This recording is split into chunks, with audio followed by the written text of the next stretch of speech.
Your Honor, yung misis ko po ay nagpadala po dito ng ng excuse letter po. Na hindi po siya makakarating dahil po sa mga valid reason po. Mr. Chair, if I may, what is the valid reason? Bali ano po, may ano po siya yung may heart condition din po siya at saka po bali nagpadala po siya ng letter po dito. Hindi ko lang po nabasa kung ano yung iba pang content.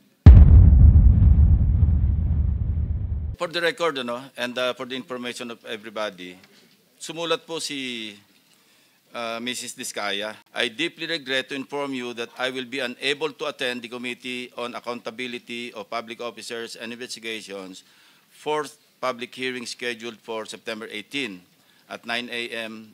Or 9 in the morning. Regrettably, I have an important meeting with my employees on the day of the hearing to explain the problem that the company is facing now. And dito, harap-harapang nagsinungaling ka, binabastos mo kami, niloloko mo kami. Diba? Huwag mo kami lokohin because the chairman has the power to cite you in contempt. I mean, do not do that. Iba yung sinasabi mo, medical condition. Kung may medical condition, sige nga, bigyan mo nga kami ng medical certificate. Iba yung sinasabi, mismo na misis mo eh. Di ba kayo nag-usap? Sana nag-usap muna kayong dalawa. Ano bang palusot ang gagawin natin, sweetheart or darling?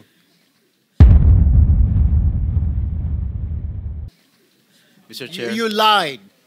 You lied. Paano pa kami maniniwala sa mga pinagsasabi mo? Lalo akong nalilito sa show cause ni Mr. Diskaya kung bakit hindi nyo po siya dapat i-cite in contempt for lying. Iba po ang heart condition sa diabetes, iba rin po yon sa hypertension, at lalong iba sa mag-a-absent sa hearing natin dahil lamang may meeting siya. So, lalo siya pong nalulunod sa baha nung... Very inconsistent yung mga pinagsasabi nitong si Mr. Diskaya. And then pangalawa, mag-asawa sila, imposible hindi niya alam, hindi sila nag-uusap tungkol doon sa health conditions ng silang dalawang magkasama. Very clear for me na tulad nga sinabi ni Senator Erwin, pinagluloko tayo nito, ginagawa tayong parang... There's no objection. So, Mr. Diskaya, you are cited in contempt of this committee.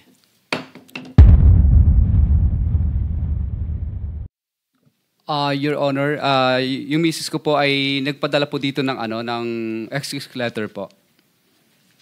Na hindi po siya makakarating dahil po sa mga valid reason po.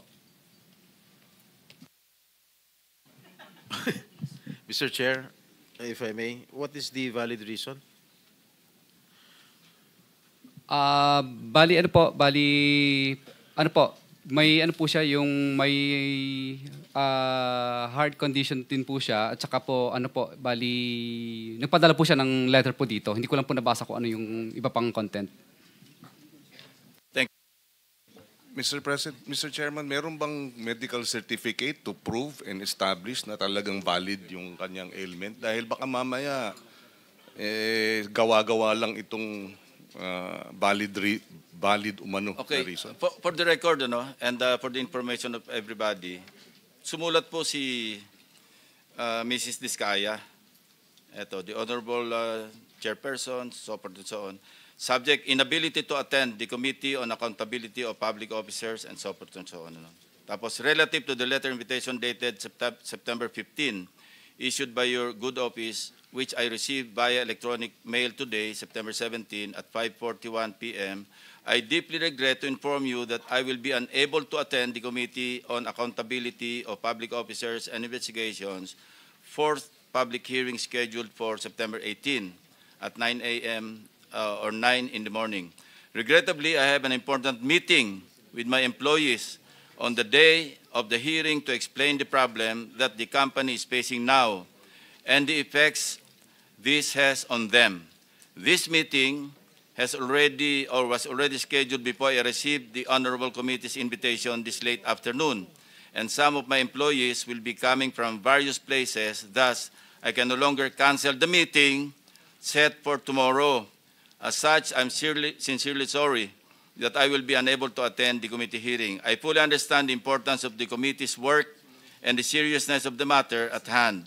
I hope that my absence shall in no way be construed as a reflection of my respect for the committee and its mission. I humbly request the committee's understanding and patience in this matter. Thank you very much for your consideration. Very truly yours, signed, Cesara Rowena C. Discaya. Mr. Chairman, with that letter, nagsisinungaling itong si Mr. Discaya na meron daw karamdaman yung kanyang asawa. Mr. Chair, nanumpa ito to tell the truth, and dito harap-harapang nagsinungaling ka, binabastos mo kami, niloloko mo kami. Huwag mo kami lokohin because the chairman has the power to cite you in contempt. I mean, do not do that.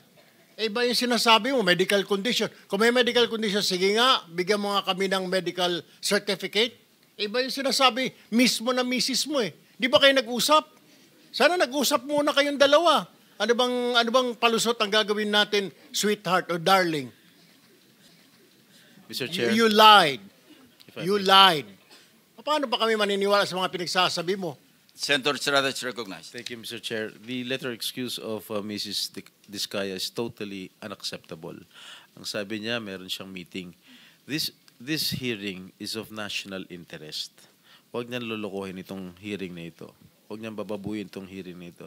Dahil the Filipino people are watching. We are here to ferret out the truth, the whole truth, and nothing but the truth. Yung sinasabi ni Mrs. Discaya na meron siyang meeting, for me and I think for all of us, that is totally unacceptable. Kung meron siya sakit, okay lang. But provide us with a medical certificate. Yeah, what is the pleasure of the members of the committee? Mr. Chairman, In this regard. may I? Well, Yeah, Senator Pangilinan. why is will we recognized. ask for a medical certificate when clearly he is lying because the wife has already said? Again, the chair asks, what is the pleasure of the members? I-contempt, Mr. Chair. Is that a I motion? seconded, Mr. Chair. Kindly raise a motion. I-contempt, Mr. Chair. I want Move, Mr. Chair. I want Mr. to Chair? file him in contempt for lying. Kasi okay. Mr. Chair, quickly lang. Ganito na muna, no? Ipasyokos na muna natin. Just to adhere to due process, the chair will advise the members to just issue a show cause order. And if not satisfactorily given or explained, then we will Okay. just cite her in contempt. Mr. Chair, Chair, if I Chairman. may, maybe Mr. we Chair. can, Mr. Chair, if I may, maybe we can ask Mr. Discaya why he should not be cited in contempt. Your Honor, No, but the subject of this motion is Mrs. Discaya. So, and she's not here. Mr. Chairman, Who are we citing in contempt of the committee? the one who is Mis- lying, Mr. the, Chairman. Mr. Discaya. Yes. So, please explain. Your Honor, humihingi po ako ng pasensya po sa inyo. Wala po akong intention talaga magsinungaling, pero yung misis ko po kasi talaga ay madalas po, may sakit po talaga siyang diabetes at saka meron po talaga siyang hypertension. At katunayan nga po, marami po siyang mga maintenance po na gamot na ginagamit. Opo. Mr. Chairman. Mr. Chairman. Yes, Senator Ontiveros. Lalo akong nalilito sa show cause ni Mr. Discaya kung bakit hindi nyo po siya dapat i-cite in contempt for lying. Iba po ang heart condition sa diabetes, iba rin po yon sa hypertension, at lalong iba sa mag-a-absent sa hearing natin dahil lamang may meeting siya. So, lalo siya Okay, pong yeah. nalulunod sa baha nung mga mali-maling sagot taken, po well niya, noted, Mr. Chair. Secretary. Mr. Chair, may we go back to the original motion, Mr. Chair? Yeah, Mr. Chair, ito lang sa akin simple lang. Very inconsistent yung mga pinagsasabi nitong si Mr. Discaya. And then pangalawa, mag-asawa sila, imposible hindi niya alam, hindi sila nag-uusap tungkol doon sa health conditions ng silang dalawang magkasama. Very clear for me na tulad nga sinabi ni Senator Erwin, pinagluloko tayo nito, ginagawa tayong parang mga bata rito. There's a motion to cite in contempt of the committee, Mr. Diskaya. Any objection? Mr. Chair, Yes, Senator Marcoleta. na-override na po ba yung proposal nyo na show cause muna? O No, he has already explained because he's the subject of the contempt citation or demotion at least, no? So we can rule on that. To be consistent, Mr. Chair, isite na rin natin for contempt si Yusek Cabral at saka si Secretary Remulla. Wala rin sila rito. They're not here, so they will be issued show cause orders. But in the case of Mr. Diskaya, he's already here, he's already explained, and it's up to the members of the committee to decide whether or not satisfactory yung kanyang explanation. But yes, we will issue show cause orders to the persons mentioned by the Honorable Marcoleta. Pero mamaya, Mr. Chair, meron akong mga katanungan sa kanya na makukontempt talaga to. Kahit anong mangyari before the end of this Hindi na, meron hearing, ng pending motion. he will be cited. We'll rule on that. Sinisiguro ko alright. makukontempt ito mamaya, Mr. Chair.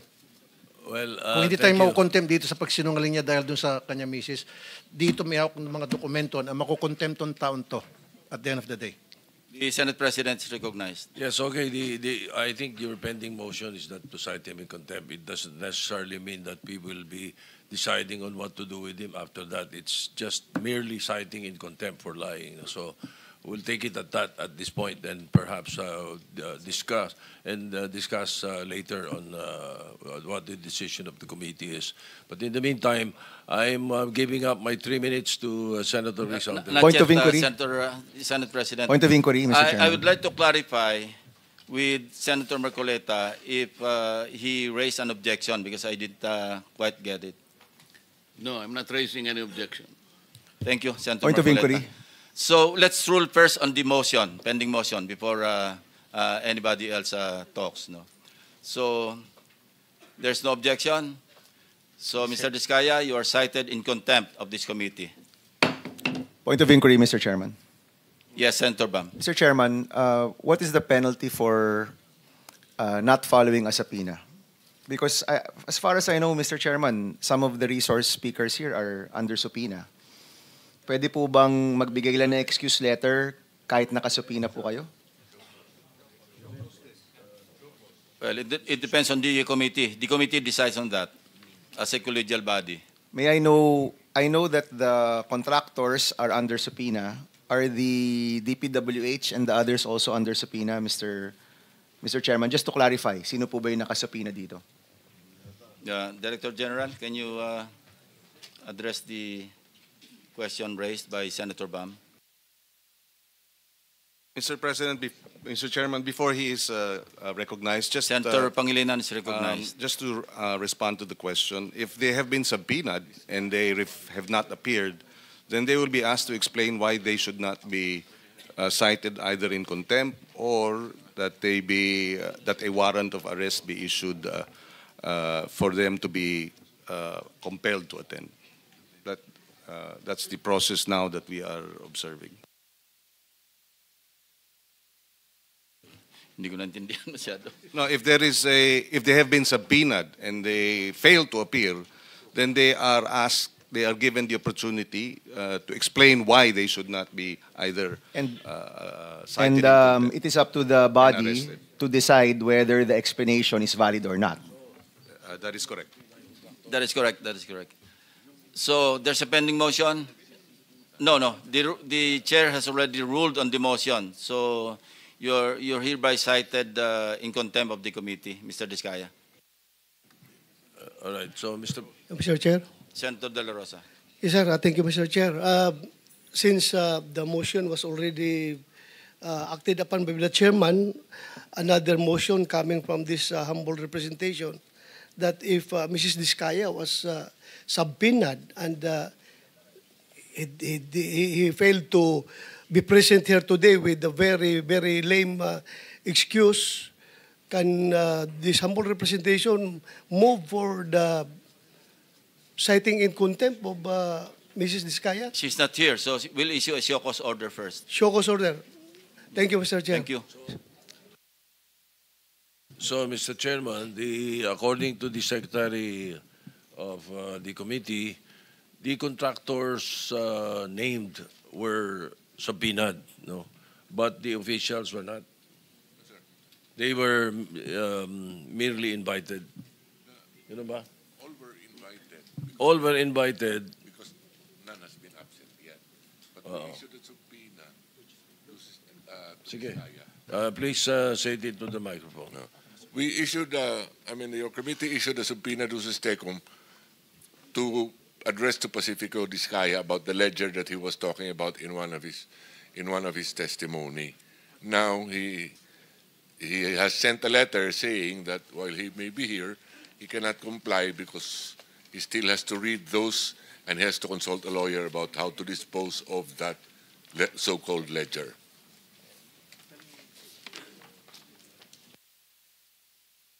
Let us Mr. Chair. proceed. No, Senator Ontiveros, you have 5 or 8 minutes. Actually, you have 7 minutes and 25 seconds. 25 ba? Tama ba?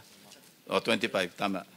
Salamat, Mr. Chair. But before my time starts ticking, just to follow up, kung pinapresent kay Mr. Diskaya yung ledger niya, and he said that kailangan niya magkonsulta sa abogado, I think he has legal counsel here. Maybe he should answer to the committee, but hindi pa niya pinipresenta yung ledger na hiningi ng committee, Mr. Chair. Mr. Diskaya. Your Honor, I invoke my right po against self-incrimination po. Yan po yung advice po sa akin ng lawyer ko. Go ahead, Senator Ontiveros. You may Thank proceed. you. Yes, Mr. Just on Chair. that point, because iba yung, with the permission of the chairman, very quickly lang, because iba yung sinabi niya dun sa explanation niya, ngayon nag-i-invoke siya ng right against self-incrimination. So pabago-bago na naman ang kanyang posisyon. Sabi niya din sa sulat sa Blue Ribbon Committee, ikukonsulta muna niya yung lawyer niya dahil kailangan pa niyang pag-aralan. Ngayon, panibago. Maybe he should put in writing that invocation also, Mr. President, just to respond to the earlier inconsistency do sa sulat niya. Pabago-bago, Mr. President. Can we defer decision on this particular issue so we can proceed? Because some resource persons need to get out or leave by noon time. So, Senator Ruiz Ontiveros, you may proceed. Salamat, Mr. Chair. At maraming salamat, Senate President, para sa mga dagdag na minuto. Secretary Dizon, umamin dati yung DPWH NCR sa komite na walang koordinasyon ang daan-daang flood control project sa Quezon City na kailan lang ay lubog sa baha. Ulat ng Quezon City LGU ngayong linggo sa 331 flood control projects mula 2022 lamang hanggang 2025 na worth 17 billion pesos, dalawa lang ang may koordinasyon na aprobado ng lungsod. Imagine po, dalawa lang sa 331 projects. Wala pang 1% ang sumunod sa dinevelop na flood control master plan ng Quezon City. May mga proyekto tuloy na imbes makabawas sa baha, nagdulot pa ng mas malaking baha sa mga daan, kalsada, bahay, opisina, pati paaralan. May ghost projects din daw na hindi makita ni mahanap ng LGU kahit ngayon. So, Secretary, may sinusunod ba ang DPWH na iisang master plan sa paggawa ng bawat flood control project sa bansa? Wala po. Oh my God, wala. So, bakit gumagawa ng mga proyekto ang DPWH na hindi dumaan sa koordinasyon o konsultasyon sa LGU tulad sa Quezon City na may ordinansa ha, Mr. Chair, Ordinance number 2939 series of 2020. Ordinansa na nagsasabi na kailangan ang koordinasyon. Mr. Chairman, Madam Senator, yan din po ang katanungan namin. No? In fact, I will go a step further, Mr. Chairman. Ni plano po wala eh. Sabi ko nga po, every time po mag-inspection kami, ang una pong tinatanong ko pag sa site mismo, pag nakausap ko po yung contractor, subcontractor, foreman, ang hinihingi ko po kagad, plano, patingin ng plano. In almost all cases, wala pong maipakita sa aming plano Sabi ko nga po, Mr. Chair, Madam Senator, kahit nga po maliit na bahay, kailangan ng plano bago ka magpagawa. Siguro naman po itong mga daang milyong flood control projects dapat may plano. Wala po silang mapakita. Kaya po, kasama po ito sa aming ongoing investigation kung bakit po pinapayagan ito at paano po nakakalusot ito dito sa napakaraming mga proyektong ito. And for the record, Mr. Chair, sinabi na po ng Quezon City government, mayroon po silang flood control plan. Yan din po yung bahagi ng sagot ni Mayor Joy Belmonte dun sa alok ni Ramon Ang tungkol sa flood control. Pinasalamatan niya yon at sinabi, in fact, meron po kaming city flood control master plan na pwedeng makuha yung suporta mula sa private sector. Pero mula sa gobyerno mismo, bakit may master plan itong syudad, pero at may 331 projects na iginawa ang DPWH, NCR, Quezon City, pero dalawa lang ang coordinated. And I'm only guessing coordinated sa master plan. Ganyan din po ba ang kalakaran, Secretary, Mr. Chair, sa ibang mga syudad o lalawigan tulad ng Bulacan at iba pa?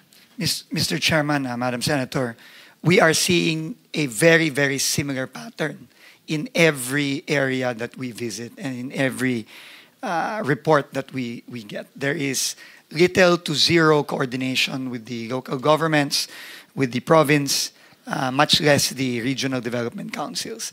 And just on the master plan po, meron pong the latest finished plan po na meron sa aking pagkakaalam ay nung 2013. No, meron pong plano, meron pong integrated master plan for flood control nung 2013. At meron din pong ongoing ngayon ginagawa ang JICA at ang World Bank. Ongoing po ito at ito po'y matatapos pa lang sa susunod na taon. Yun lang po ang nakita naming mga master plan o ginagawang master plan pagpasok po natin 2 weeks ago. At yung pong latest finished plan 2013, para po yun sa NCR o bansa o Quezon City? NCR po. NCR po. At yun din pong ginagawa ngayon ay NCR din po, ang ginagawa ng World Bank at ng JICA. So yung ongoing JICA World Bank Master Plan, matatapos nila by 2026 para din sa NCR. Wala po ba sa ibang mga rehiyon or para sa buong bansa natin? I recall, Mr. Chair, Secretary, na mayroon sa Central Luzon. Tama po ba yon? Meron din pong ongoing din po ng Asian Development Bank ng 18 major river basins nationwide. No? Pero again, ongoing pa lang din po ito. So, mali ba yung alaala ko na mayroong master plan para sa Central Luzon? I seem to remember having read na mayroon. And kung mayroon kasi, dapat sakop pati Bulacan. May reference, kung naalala ko, sa Pampanga River Basin, Mr. Chair, Secretary.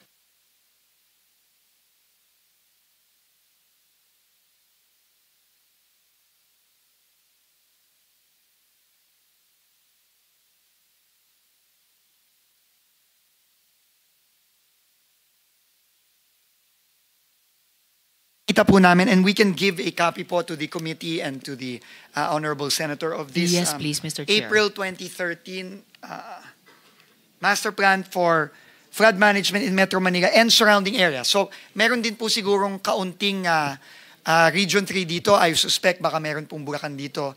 Kakahanap pa lang po namin ito, Mr. Chairman, Madam Senator. And we will submit this po to the committee. Salamat, Mr. Chair. Chairman, Yes, with Mr. the Chair. with the permission of Senator Ontiveros. Yes, Mr. Chair. Senator Pangilinan is Yes, just recognized. very quickly yung information ng master plan. Can you give us a cost estimate of the completion of that master plan? Magkano yan? Kasi baka nga yung 2 taong flood control na nalustay enough to address itong 18 river basins and address the problem of potable water, irrigation, as well as flood control.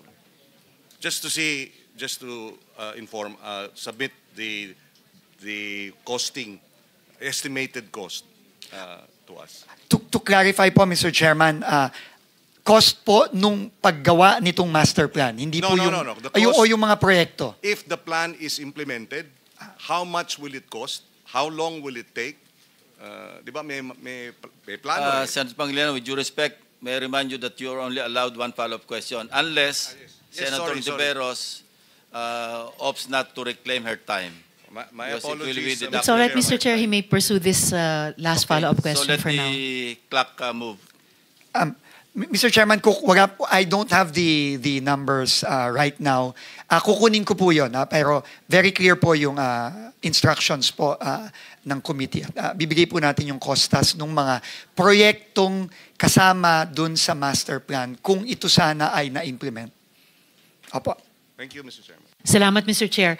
And importante po yan, Mr. Chair, kasi baka hindi lang doble, kundi triple ang gastos sa mamamayan nitong floodgates of corruption. Kasi yung proyekto na ginastosan, yung damage sa mga tao dahil binabaha pa rin kahit di umano may flood control projects, plus nga yung gastos din nitong mga pagbubuo ng master plan na dapat sana ay maasahang maipatupad. Could I add the request, Mr. Chair, to the Secretary kung maaari nyo bang isumite sa komite mga kopya ng mga existing master plans for flood management for Metro Manila. So, yun po. We will comply po. Thank you. Mr. Thank you, Chair. Secretary, Mr. Chair. Dako naman po ako sa ngayon sa mga Diskaya sana, pero isa lang amang po dito, ay nandito. So, kay Mr. Curly Diskaya. Mr. Chair, mukha kasing yung modus ng BGC Boys na ibinansag ninyo sa Bulacan ay hindi isolated case. Yung mga contractor na sangkot sa flood control project sa Quezon City, pamilyar na po sa atin. Napapa Sounds family kami ni Senator JV kanina. Wow Builders, IM Construction Corporation. Siyempre, ang walang kamatayang St. Timothy at Alpha and Omega. So, Mr. Diskaya, sinabi niyo po sa affidavit ninyo na hindi maiiwasan magbayad sa mga regional directors at district engineers ng DPWH para makakuha ng projects. Wow, no? Sabi nyo pa ay nagbabayad kayo ng from 10 to 25% sa DPWH. Kinailangan nyo rin bang magbayad ng SOP para makakuha ng projects doon naman sa Quezon City? Your Honor, hindi po. Bali, kami po ay nilalapitan lang po pag once na may award na po at saka lang po kami nilalapitan. At ayaw po naming magbigay, Your Honor. Kaya lang po, ay napapressure lang po kami.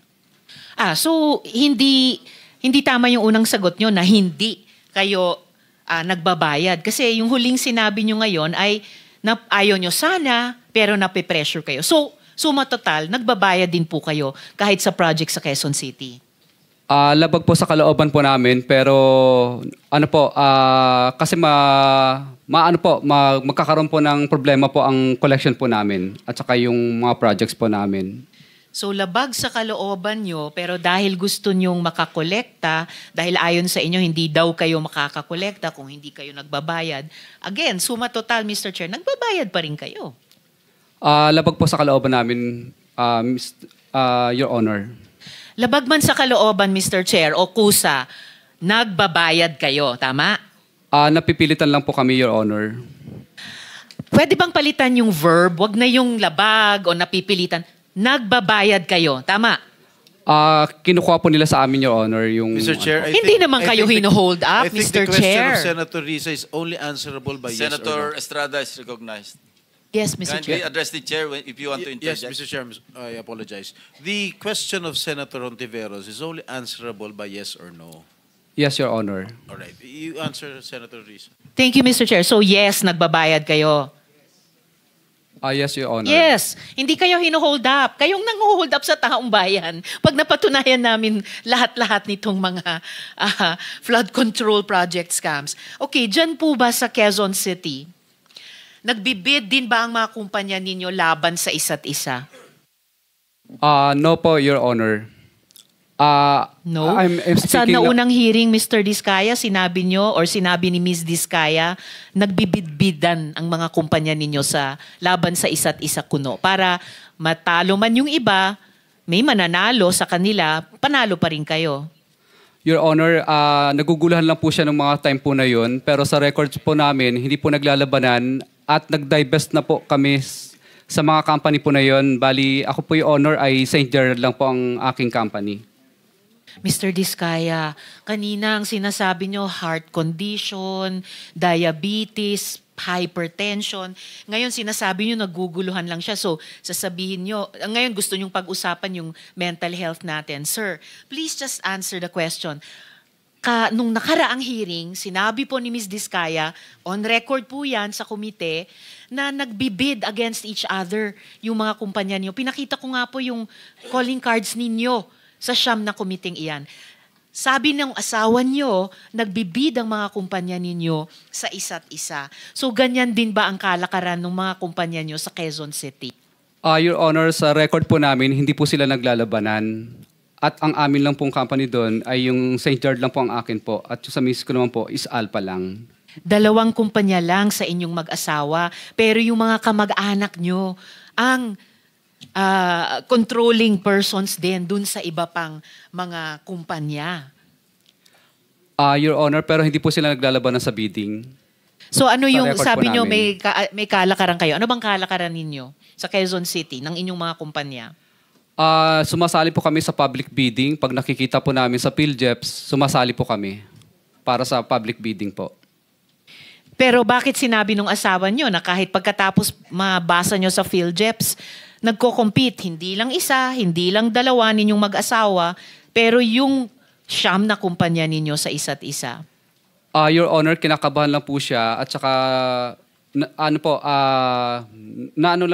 kinakabahan lang po siya. Pero sa record po namin, wala po naglalabanan. Sige, titignan ko ulit yung mga records ninyo ha. At tatanungin ko ulit si Ms. Diskaya pag nagpakita sila ulit sa susunod na hearing. Dahil mahirap pong magsabi ng one thing sa isang hearing at magsabi ng kabaliktaran nun sa susunod. Perjury po ang tawag doon dahil under oath po kayong mga resource persons. Ngayon may mga nakausap o nilapitan din ba kayong regional directors at regional director at district engineers dito naman sa NCR? Your Honor, wala po. Bali, sumasali po kami sa public bidding. Pag nakakita lang po kami ng mga public bidding na nakapost sa PhilJeps na invitation, tsaka lang po kami pumupunta at sumasali sa bidding. At nagbayad din ba kayo ng 10 to 25% para makakuha ng proyekto? Yan po ang pinipilit po nila kapag kami po ay na-awardan na po ng project at saka po sila nagdadatingan. At pag nagdadatingan sila at pinipilit kayo, nagpapapilit naman kayo, nagbabayad kayo? Your Honor, wala po kami magawa kasi syempre po natatakot kami dahil nagkaroon na po kami ng mga karanasan na nami-mutual terminate po at nami-mutual terminate at saka nagkakaroon po ng right of way problem ang mga project po namin. Pero nagbabayad kayo, 10 to 25% sa Quezon City. Your Honor, yes po, Your Honor. Yes, ay salamat. Isang consistent na sagot so far. Ngayon sir, doon sa inyong affidavit, Mr. Diskaya, doon po sa inyong affidavit, paano kayo nagbabayad sa mga opisyal? Gaya ng sinabi nyo. Cash ba yan lagi? Cash po lagi. Okay, cash lagi. So, nag-withdraw kayo ng malaking cash sa bangko? Yes po, Your Honor. Yes. Magkano pinag-uusapan natin? Anong range ng bigayan? Your Honor, I invoke my right po, Your Honor, kasi wala pa po akong protection po. Sir, ang protection nyo ay magsabi kayo ng totoo, under oath. Kanina, inamin nyo na nagbabayad kayo ng 10 to 25% sa Quezon City. So, given yung range ng halaga ng mga proyekto nyo sa Quezon City, magkano ang range ng bigayan kapag kayo nagbabayad niyang 10 to 25%? Senator, with the permission of Senator Yes, Rivera, Mr. Chair. the Senate President is recognized. Mr. Diskaya, bigyan ko kayo ng advice ha. This is not because I am a lawyer. It's because I have been here for ages, since 1992. Ay akong pinakamatandang senador dito eh. Sa term, hindi sa edad. Mas may edad sa akin yung katabi ko. Meron kayong legislative immunity, huwag kayong matakot. Pag sa hearing kayo nagsasalita, pwede nyo invoke legislative immunity, magsalita kayo. Huwag nyo sabihin yung against self-incrimination. Hindi. There is such thing inherent sa mga committees, yung legislative immunity yung tinatawag. Kung meron kayong gusto ipagtapat ninyo. Hindi pwedeng gamitin sa inyo pag sa hearing nyo sinabi. Na makakatulong kayo sa amin at matutulungan din namin kayo. Yun ang gawin ninyo. Tatanong sa abogado nyo, alam ng abogado nyo yan eh. Baka lang, ayaw nyo lang talagang sabihin yung dapat eh. Di ba? Huwag kayong matakot. At meron po kaming maibibigay sa inyong legislative immunity tinatawag. Your Honor, Salamat, okay lang po Mr. ba? Chair. Itatanong ko lang po muna sa legal counsel ko po. Mr.